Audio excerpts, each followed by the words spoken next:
تو وہ نا امید ہو رہے تھے۔ اب ذرا اللہ کی رحمت کے اثرات دیکھو کہ وہ زمین کو اس کے مردہ ہونے کے بعد کس طرح زندگی بخشتا ہے۔ حقیقت یہ ہے کہ وہ مردوں کو زندہ کرنے والا ہے اور وہ ہر چیز سے پوری طرح قادر ہے، اور اگر ہم نقصان دہ ہوا چلا دیں جس کے نتیجے میں وہ اپنے کھیت کو پیلا پڑا ہوا دیکھیں تو اس کے بعد یہ ناشکری کرنے لگے۔ غرض ہے پیغمبر، تم مردوں کو اپنی بات نہیں سنا سکتے اور نہ بہروں کو اپنی پکار سنا سکتے ہو جب وہ پیٹ پھیر کر جا رہے ہوں۔ اور آیت نمبر 53، اور نہ تم اندھوں کو ان کی گمراہی سے نکال کر راستے پر ڈال سکتے ہو، تم تو انہی لوگوں کو اپنی بات سنا سکتے ہو جو ہماری آیتوں پر ایمان لائے پھر فرما بردار بن جائے۔ اللہ وہ ہے جس نے تمہاری تخلیق کی ابتدا کمزوری سے کی، پھر کمزوری کے بعد طاقت عطا کی، پھر طاقت کے بعد دوبارہ کمزوری اور بڑھاپا طاری کر دیا۔ وہ جو چاہتا ہے پیدا کرتا ہے، اور وہی ہے جس کا علم بھی کامل ہے اور قدرت بھی کامل ہے۔ اور جس دن قیامت برپا ہوگی اس دن مجرم لوگ قسم کھا لیں گے کہ وہ برزخ میں ایک گھڑی سے زیادہ نہیں رہے۔ اسی طرح وہ دنیا میں بھی اوندے چلا کرتے تھے۔ جن لوگوں کو علم اور ایمان عطا کیا گیا ہے وہ کہیں گے کہ تم اللہ کی لکھی ہوئی تقدیر کے مطابق حشر کے دن تک برزخ میں رہے ہو۔ اب یہ وہی حشر کا دن ہے لیکن تم لوگ یقین نہیں لاتے تھے۔ چنانچہ جن لوگوں نے ظلم کی راہ اپنائی تھی اس دن ان کی معذرت انہیں کوئی فائدہ نہیں دے گی، اور نہ ان سے یہ کہا جائے گا کہ اللہ کی ناراضگی دور کرو۔ اور آیت نمبر 58، اور حقیقت یہ ہے کہ ہم نے اس قرآن میں لوگوں کو سمجھانے کی خاطر ہر قسم کی باتیں بیان کی ہیں، اور اے پیغمبر ان کا حال یہ ہے کہ تم ان کے پاس کوئی بھی نشانی لے آؤ، یہ کافر لوگ پھر بھی یہی کہیں گے کہ تم کچھ بھی نہیں ہو بلکہ غلط کار ہو۔ اللہ اسی طرح ان لوگوں کے دلوں پر ٹھپا لگا دیتا ہے جو سمجھ سے کام نہیں لیتے ہیں۔ اور اب اس سورہ کی آخری آیت اللہ سبحانہ تعالیٰ فرماتے ہیں، لہٰذا اے پیغمبر تم صبر سے کام لو، یقین جانو کہ اللہ کا وعدہ سچا ہے، اور ایسا ہرگز نہیں ہونا چاہیے کہ جو لوگ یقین نہیں کرتے ان کی وجہ سے تم ڈھیلے پڑ جاؤ۔ الحمدللہ یہاں پہ ہماری سورت روم ختم ہوتی ہے۔ اب شروع کرتے ہیں سورت لقمان۔ تھوڑا سا تعارف دیکھ لیتے ہیں۔ یہ سورہ بھی مکہ مکرمہ کے اس دور میں نازل ہوئی جب رسول اللہ صلی اللہ علیہ وسلم اور قرآن کے بارے میں کفار مکہ کی مخالفت اپنے شباب پر تھی، اور کافروں کے سردار ہیلے بہانوں سے تشدد کر رہے تھے اور اسلام کا راستہ روکنے کی کوشش کر رہے تھے۔ قرآن کریم کے اثر انگیز اسلوب جب لوگوں کے دلوں پر اثر انداز ہوتے تو ان کی توجہ اس سے ہٹانے کے لیے انہیں قصے کہانیاں اور شعر و شاعری میں الجھانے کی کوشش کرتے، جس کا تذکرہ اس سورت کی آیت نمبر 6 میں کیا گیا ہے۔ حضرت لقمان اہل عرب کے ایک بڑے عقل مند اور دانشور کی حیثیت سے مشہور تھے۔ ان کی حکیمانہ باتوں کو اہل عرب بڑا وزن دیتے تھے، یہاں تک کہ شاعروں نے اپنے اشعار میں ان کو ایک حکیم کی حیثیت سے تذکرہ کیا۔ قرآن کریم نے اس صورت میں یہ واضح فرمایا کہ لقمان جیسے حکیم اور دانشور جن کی عقل اور حکمت کا تم بھی لوہا مانتے ہو، وہ بھی توحید کے قائل تھے، اور انہوں نے اللہ سبحانہ تعالیٰ کے ساتھ کبھی کوئی شرک نہیں کیا، اور اپنے بیٹے کو وصیت کی تھی کہ تم بھی کبھی شرک نہ کرنا۔ اس ضمن میں اس صورت نے ان کی اور ان کی کئی قیمتی نصیحتیں ذکر فرمائی ہیں جو انہوں نے اپنے بیٹے کو کی تھی۔ دوسری طرف مکہ مکرمہ کے مشرکین کا حال یہ تھا کہ وہ اپنی اولاد کو توحید اور نیک عمل کی نصیحت تو کیا کرتے، انہیں شرک پر مجبور کرتے تھے، اور اگر ان کی اولاد میں سے کوئی مسلمان ہو جاتا تو اس پر دباؤ ڈالتے تھے کہ وہ دوبارہ شرک کو اختیار کر لے۔ اسی مناسبت سے حضرت لقمان کی نصیحتوں کے درمیان آیت نمبر 14 اور 15 میں اللہ سبحانہ تعالیٰ نے ایک بار پھر وہ اصول بیان فرمایا ہے جو پچھلی سورت عنکبوت کی آیت نمبر 8 اور 29 میں بھی گزرا ہے کہ والدین کی عزت اور اطاعت اپنی جگہ، لیکن اگر وہ اپنی اولاد کو شرک اختیار کرنے کے لیے دباؤ میں ڈالیں تو ان کا کہنا ماننا جائز نہیں ہے۔ اس کے علاوہ یہ سورت توحید کے دلائل اور آخرت کی یاد دہانی پر مشتمل ہے۔ تو شروع کرتے ہیں جی، اعوذ باللہ من الشیطان الرجیم، بسم اللہ الرحمن الرحیم، شروع اللہ کے نام سے جو بڑا مہربان اور نہایت رحم کرنے والا ہے۔ یہ سورت مکی ہے اور اس میں 34 آیتیں اور 4 رکوع ہیں۔ الف لام میم حروف مقطعات ہیں۔ تلک آیات الکتاب الحکیم، یہ اس حکمت والی کتاب کی آیتیں ہیں جو نیک لوگوں کے لیے ہدایت اور رحمت بن کر آئی ہے۔ وہ نیک لوگ جو نماز قائم کرتے ہیں، زکوٰۃ ادا کرتے ہیں اور آخرت کا پورا یقین رکھتے ہیں، وہی ہیں جو اپنے پروردگار کی طرف سے سیدھی راہ پر ہیں، اور وہی ہیں جو فلاح پانے والے ہیں۔ اور کچھ لوگ وہ ہیں جو اللہ سے غافل کرنے والی باتوں کے خریدار بنے ہوئے ہیں تاکہ ان کے ذریعے لوگوں کو اللہ کی راہ سے بھٹکا دے اور اس کا کا مذاق اڑائیں، ان لوگوں کو وہ عذاب ہوگا جو ذلیل کر کے رکھ دے گا۔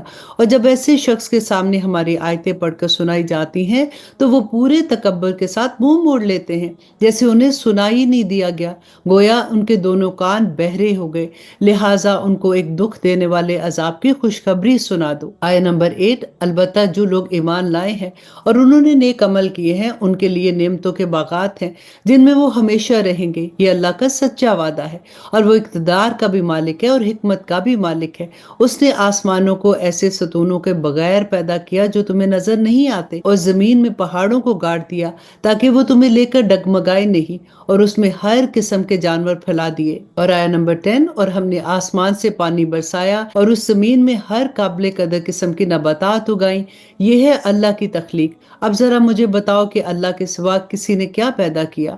بات دراصل یہ ہے کہ یہ ظالم لوگ کھلی گمراہی میں مبتلا ہیں، اور ہم نے لقمان کو دانائی عطا کی تھی اور ان سے کہا تھا کہ اللہ کا شکر ادا کرتے رہو، اور جو کوئی اللہ کا شکر ادا کرتا ہے وہ خود اپنے فائدے کے لیے شکر ادا کرتا ہے، اور اگر کوئی اللہ کی ناشکری کرے تو اللہ بڑا بے نیاز ہے، بذات خود قابل تعریف ہے۔ اور آیت نمبر 13، اور وہ وقت یاد کرو جب لقمان نے اپنے بیٹے کو نصیحت کرتے ہوئے کہا تھا کہ اے میرے بیٹے، اللہ کے ساتھ شرک نہ کرنا، یقین جانو کہ شرک بہت بھاری ظلم ہے، اور ہم نے انسان کو اپنے والدین کے بارے میں یہ تاکید کی ہے کیونکہ ان کی ماں نے اپنی کمزوری پر کمزوری برداشت کر کے اسے پیٹ میں رکھا، اور 2 سال میں اس کا دودھ کا پینا۔ اللہ سبحانہ تعالیٰ فرماتے ہیں کہ تم میرا شکر ادا کرو اور اپنے والدین کا بھی، اور میرے پاس ہی تمہیں واپس لوٹ کر بھی آنا ہے۔ اور آیت نمبر 15، اور اگر وہ تم پر یہ زور ڈالیں کہ تم میرے ساتھ کسی کو خدائی میں شریک قرار دو جس کی تمہارے پاس کوئی دلیل نہیں، تو ان کی بات مت مانو،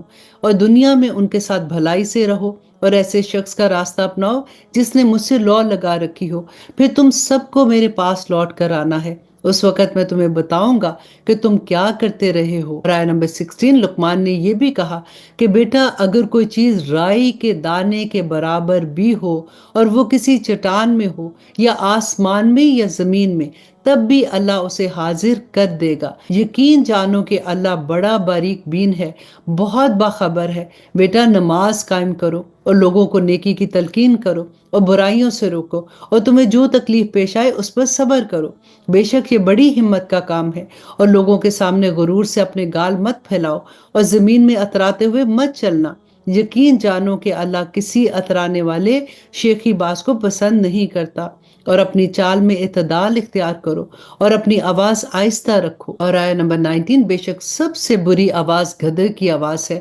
کیا تم لوگوں نے یہ نہیں دیکھا کہ آسمان اور زمین میں جو کچھ ہے اسے اللہ نے تمہارے کام میں لگا رکھا ہے، اور تم پر اپنی ظاہری اور باطنی نعمتیں پوری طرح نچھاور کی ہیں؟ پھر بھی انسانوں میں سے کچھ لوگ ایسے ہیں جو اللہ کے بارے میں بحثیں کرتے ہیں، جبکہ ان کے پاس نہ تو کوئی علم ہے، نہ ہدایت ہے، اور نہ کوئی ایسی کتاب ہے جو روشنی دکھائے۔ اور جب ان سے کہا جاتا ہے کہ اس چیز کی اتباع کرو جو اللہ نے اتاری ہے، تو کہتے ہیں نہیں، بلکہ ہم تو اس طریقے کے پیچھے چلیں گے جس پر ہم نے اپنے باپ دادا کو پایا ہے۔ بھلا اگر شیطان ان کے باپ دادوں کو بھڑکتی ہوئی آگ کے عذاب کی طرف بلاتا رہا ہو تو کیا تب بھی وہ انہی کے پیچھے چلیں گے؟ اور آیت نمبر 22، اور جو شخص فرما بردار بن کر اپنا رخ اللہ کی طرف کر دے اور نیک عمل کرنے والا ہو تو اس نے یقیناً بڑا مضبوط کنڈا تھام لیا، اور تمام کاموں کا آخری انجام اللہ ہی کے حوالے ہے۔ اور اے پیغمبر، جس کسی نے کفر اپنا لیا ہے تمہیں اس کا کفر صدمے میں نہ ڈالے، آخر انہیں ہمارے پاس ہی لوٹ کر آنا ہے، ہم بھی انہیں بتائیں گے کہ انہوں نے کیا کیا ہے۔ یقیناً اللہ سینوں میں چھپی ہوئی باتوں کو خوب جانتا ہے۔ ہم انہیں کچھ مزہ اڑانے کا موقع دے رہے ہیں، پھر ہم انہیں ایک سخت عذاب کی طرف کھینچ کر لے آئیں گے۔ اور اگر تم ان سے پوچھو کہ وہ کون ہے جس نے آسمان و زمین کو پیدا کیا، تو ضرور کہیں گے کہ اللہ، تو کہو الحمدللہ، اس کے باوجود ان میں سے اکثر لوگ سمجھ سے کام نہیں لیتے۔ اور آیت نمبر 26، اللہ ہی کا ہے جو کچھ آسمان اور زمین میں ہے، بے شک اللہ ہی ہے جو سب سے بے نیاز ہے، بذات خود قابل تعریف ہے۔ اور اب بہت پیاری آیا، اللہ سبحانہ تعالیٰ فرماتے ہیں کہ زمین میں جتنے درخت ہیں اگر وہ قلم بن جائے، اور جو سمندر ہے اس کے علاوہ 7 اور سمندر اس کے ساتھ مل جائیں اور وہ روشنائی بن کر اللہ کی صفات لکھیں، تب بھی اللہ کی باتیں ختم نہیں ہوں گی۔ حقیقت یہ ہے کہ اللہ اقتدار کا بھی مالک ہے اور حکمت کا بھی مالک ہے۔ تم سب کو پیدا کرنا اور دوبارہ زندہ کرنا اللہ کے لیے ایسا ہی ہے جیسے ایک انسان کو پیدا کرنا اور دوبارہ زندہ کرنا۔ یقیناً اللہ ہر بات سنتا اور ہر چیز دیکھتا ہے۔ کیا تم نے نہیں دیکھا کہ اللہ رات کو دن میں داخل کرتا ہے اور دن کو رات میں داخل کرتا ہے، اور اس نے سورج اور چاند کو کام میں لگا رکھا ہے کہ ہر ایک مقررہ سمت کی طرح روا دوا ہے؟ کیا تمہیں یہ معلوم نہیں ہے کہ اللہ پوری طرح باخبر ہے کہ تم کیا کرتے ہو؟ یہ سب کچھ اس لیے ہے کہ اللہ ہی کا وجود سچا ہے، اور اس کے علاوہ جن معبودوں کو یہ مشرک پکارتے ہیں وہ بے بنیاد ہے، اور اللہ ہی وہ ہے جس کی شان بہت اونچی ہے اور جس کی ذات بھی بہت بڑی ہے۔ آیت نمبر 31، کیا تم نے نہیں دیکھا کہ کشتیاں سمندر میں اللہ کی مہربانی سے چلتی ہیں تاکہ وہ تمہیں اپنی کچھ نشانیاں دکھائے؟ یقیناً اس میں ہر اس شخص کے لیے بہت سی نشانیاں ہیں جو صبر کا پکا اعلی درجے کا شکر گزار ہے۔ اور جب موجیں سائبانوں کی طرح ان پر چڑھ آتی ہیں تو وہ اللہ کو اس طرح پکارتے ہیں کہ اس وقت ان کا اعتقاد خالص اللہ پر ہوتا ہے۔ پھر جب وہ اس کو بچا کر خشکی پر لے آتا ہے تو ان میں سے کچھ ہیں جو راہ راست پر رہتے ہیں، باقی پھر شرک کرنے لگتے ہیں۔ اور ہماری آیتوں کا انکار وہی شخص کرتا ہے جو پکا بد عہد اور پرلے درجے کا ناشکرا ہے۔ اے لوگو، اپنے پروردگار کی ناراضگی سے بچو اور ڈرو اس دن سے جب کوئی باپ اپنے بیٹے کے کام نہیں آئے گا، اور نہ کسی بیٹے کی یہ مجال ہوگی کہ وہ اپنے باپ کے ذرا بھی کام آ جائے۔ یقین جانو کہ اللہ کا وعدہ سچا ہے، اس لیے ایسا ہرگز نہ ہونے پائے کہ یہ دنیاوی زندگی تمہیں دھوکے میں ڈال دے، اور ایسا ہرگز نہ ہونے پائے کہ وہ شیطان تمہیں اللہ کے معاملے میں دھوکے میں ڈال دے، جو سب سے بڑا دھوکے باز ہے۔ اور اب اس سورہ کی آخری آیت، اللہ سبحانہ تعالیٰ فرماتے کہ یقیناً قیامت کی گھڑی کا علم اللہ ہی کے پاس ہے، وہی بارش برساتا ہے اور وہی جانتا ہے کہ ماؤں کے پیٹ میں کیا ہے، اور کسی جان کو یہ نہیں پتا کہ وہ کل کیا کمائے گا، اور نہ کسی جان کو یہ پتا ہے کہ کون سی زمین میں اسے موت آئے گی۔ بے شک اللہ ہر چیز کا مکمل علم رکھتا ہے، ہر بات سے پوری طرح باخبر ہے۔ الحمدللہ، یہاں پہ ہماری سورت لقمان مکمل ہوتی ہے، اور اب شروع کرتے ہیں سورت السجدہ، اور تھوڑا سا تعارف دیکھ لیتے ہیں کہ اس سورت کا مرکزی مضمون اسلام کے بنیادی عقائد یعنی توحید اور رسول اللہ صلی اللہ علیہ وسلم کی رسالت اور آخرت کا اثبات ہے۔ اس کے علاوہ جو کفار عرب ان عقائد کے مخالفت کرتے تھے، اس سورت میں ان کے اعتراضات کا جواب بھی دیا گیا ہے اور ان کا انجام بھی بتایا گیا ہے، کیونکہ اس سورت کی آیت نمبر 15 سجدے کی آیت ہے، یعنی جو شخص بھی اس کی تلاوت کرے یا سنے اس پر سجدہ تلاوت واجب ہے، اس لیے اس کا نام سورۃ سجدہ رکھا گیا ہے۔ صحیح بخاری کی ایک حدیث میں ہے کہ رسول اللہ صلی اللہ علیہ وسلم جمعے کے دن نماز فجر کی پہلی رکعت میں بکثرت یہ سورت پڑھا کرتے تھے، اور مسند احمد کی حدیث میں ہے کہ آپ رات کو سونے سے پہلے 2 سورتوں کی تلاوت ضرور فرماتے تھے، ایک یہ سورۃ سجدہ اور دوسری سورۃ ملک۔ تو آئیے شروع کرتے ہیں۔ اعوذ باللہ من الشیطان الرجیم، بسم اللہ الرحمن الرحیم۔ یہ سورہ مکی سورہ ہے اور اس میں 30 آیتیں ہیں اور 3 رکوع ہیں۔ شروع اللہ کے نام سے جو بڑا مہربان اور نہایت رحم کرنے والا ہے۔ الف لام میم حروف مقطعات ہیں۔ تنزیل الکتاب لا ریب فیہ من رب العالمین، رب العالمین کی طرف سے یہ ایک ایسی کتاب اتاری جا رہی ہے جس میں کوئی شک کی بات نہیں ہے۔ کیا لوگ یہ کہہ رہے ہیں کہ پیغمبر نے اسے خود گھڑ لیا ہے؟ نہیں، اے پیغمبر، یہ تو وہ حق ہے جو تمہارے پروردگار کی طرف سے اس لیے آیا ہے کہ تم اس کے ذریعے ان لوگوں کو خبردار کرو جس کے پاس تم سے پہلے کوئی خبردار کرنے والا نہیں آیا، تاکہ وہ صحیح راستے پر آ جائے۔ اللہ وہ ہے جس نے آسمانوں اور زمین کو اور اس کے درمیان ساری چیزوں کو 6 دن میں پیدا کیا، پھر اس نے عرش پر استوا فرمایا۔ اور آیت نمبر 4 میں اللہ سبحانہ تعالیٰ فرماتے ہیں کہ اس کے سوا نہ تو تمہارا کوئی رکھوالا ہے اور نہ ہی کوئی سفارشی ہے۔ کیا پھر بھی تم کسی نصیحت پر دھیان نہیں دیتے ہو؟ وہ آسمان سے لے کر زمین تک ہر کام کا انتظام خود کرتا ہے، پھر وہ کام ایک ایسے دن میں اس کے پاس اوپر پہنچ جاتا ہے جس کی مقدار تمہاری گنتی کے حساب سے 1000 سال ہوتی ہے۔ اور آیت نمبر 6 میں اللہ سبحانہ تعالیٰ فرماتے ہیں کہ وہ ہر چھپی اور کھلی چیز کو جاننے والا ہے، جس کا اقتدار بھی کامل ہے، اس کی رحمت بھی کامل ہے۔ اس نے جو چیز بھی پیدا کی ہے خوب جانتا ہے اسے، اور انسان کی تخلیق کی ابتدا